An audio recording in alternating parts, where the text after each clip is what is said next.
أعوذ بالله من الشيطان الرجيم.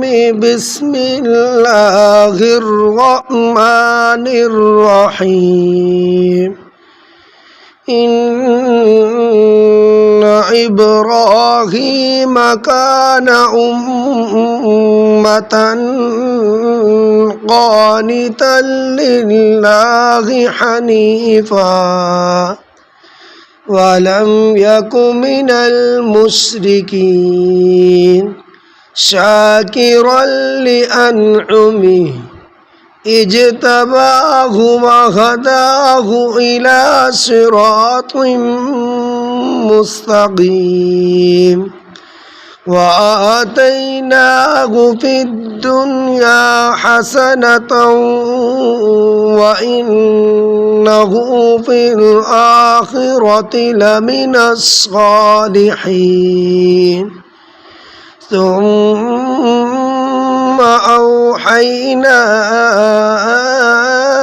إليك أن اتبع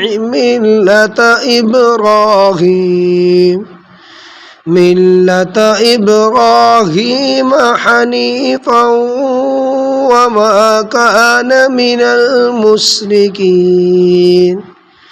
إنما جعل السبت على الذين اختلفوا فيه وإن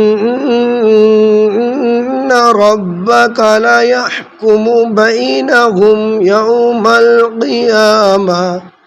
يوم القيامة فيما كانوا فيه يختلفون. ادع إلى سبيل ربك بالحكمة والموعظة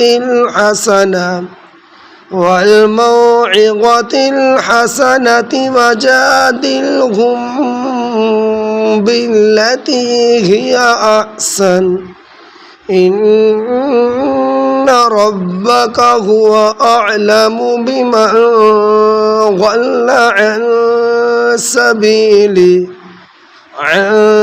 سبيله وهو أعلم بالمهتدين.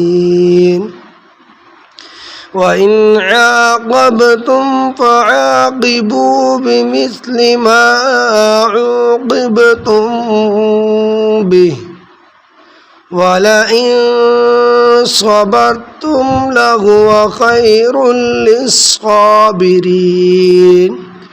واصبر وما صبرك إلا بالله